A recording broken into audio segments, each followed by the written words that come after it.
बिहार विधानसभा चुनाव नज़दीक आते ही सभी दलों में टिकटों को लेकर बेचैनी देखी जा सकती है।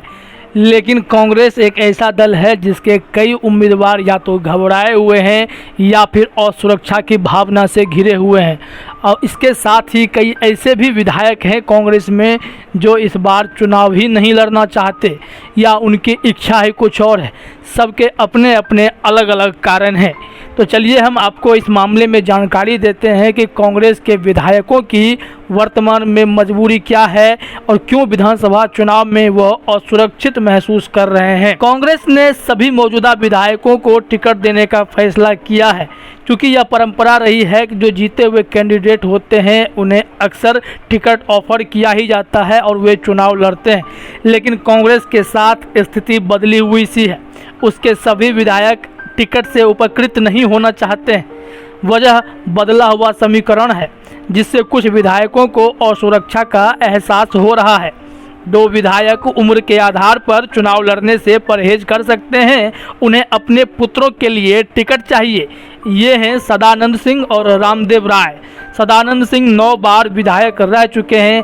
अगर रामदेव राय की बात करें तो वह 6 बार विधायक और 1 बार लोकसभा सांसद भी रह चुके हैं। ऐसी जानकारी आ रही है कि नवादा की पूर्णिमा यादव जदयू से चुनाव लड़ सकती हैं। नवादा जिले के गोविंदपुर विधानसभा क्षेत्र की कांग्रेस विधायक पूर्णिमा यादव इस बार जनता दल यूनाइटेड के टिकट पर चुनाव लड़ने का मन बना रही हैं। वे 2010 में नवादा से जदयू की ही विधायक थीं। महागठबंधन बना तो राष्ट्रीय जनता दल ने नवादा पर दावा किया। बदले में पूर्णिमा गोविंदपुर आ गईं। वह सीट कांग्रेस के खाते में चली गई। पूर्णिमा कांग्रेस उम्मीदवार की हैसियत से जीती। उनके पति और जदयू विधायक कौशल यादव चाहते हैं कि पूर्णिमा इस बार जदयू पर ही चुनाव लड़े, जदयू के टिकट से ही खड़ी हों। विधानसभा क्षेत्र नहीं बदलना चाहते हैं। अब बात करते हैं विधायक मनोहर प्रसाद सिंह की। बीते चुनाव में जदयू ने अपने 3 विधायक कांग्रेस को दिए थे। पूर्णिमा यादव के अलावा भोरे के अनिल कुमार और मनिहारी के मनोहर प्रसाद सिंह। कांग्रेस सूत्रों ने बताया कि मनोहर प्रसाद सिंह ने नेतृत्व को कह दिया है कि अगर टिकट की गारंटी हो तो दल बदल नहीं करेंगे, जबकि अनिल कुमार ने अपनी राय नहीं दी है। अनिल कुमार उन चुनिंदा विधायकों में से हैं जिन्हें कांग्रेस, आरजेडी और जदयू में रहने का अवसर मिला है। वे पहली बार 1985 में कांग्रेस के टिकट पर ही विधायक बने थे।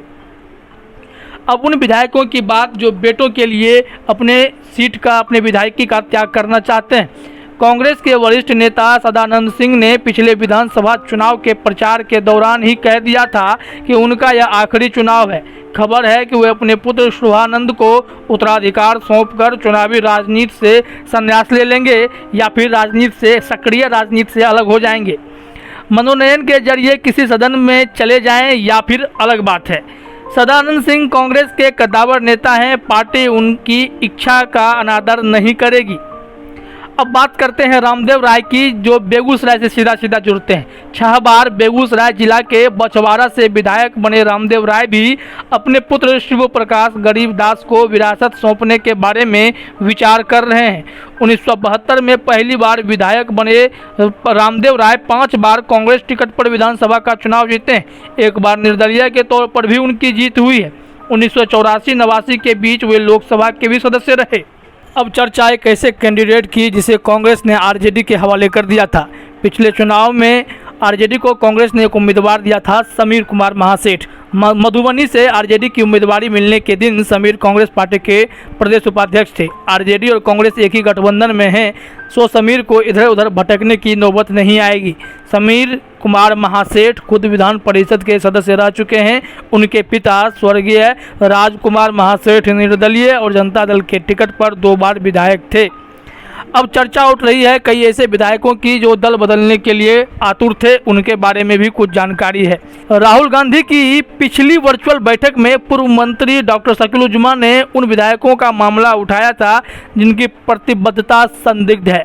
आरोप है कि 16 विधायकों में जदयू में जाने के लिए खलबली मची हुई थी। उन लोगों ने एक आवेदन पर दस्तखत भी किया था। 2 और विधायक नहीं मिले, इस वजह से विभाजन नहीं हो सका। लेकिन अगर ऐसा होता तो बड़ी टूट हो जाती। हर एक पार्टी का मान्य फार्मूला होता है कि वह सभी मौजूद विधायकों को टिकट दें। व्यवहार में यह फॉर्मूला ही रह जाता है। इस पर अमल करना किसी दल के लिए बाध्यकारी नहीं है, इसलिए संदिग्ध प्रतिबद्धता वाले विधायक इत्मीनान में नहीं हो सकते। हालांकि अब वे मजबूर हैं, क्योंकि इनमें से अधिसंख्य भारतीय जनता पार्टी को हराकर ही पिछला चुनाव जीते थे। सब जदयू में शामिल हों और टिकट भी मिल जाए, यह जरूरी नहीं है और संभव भी नहीं है।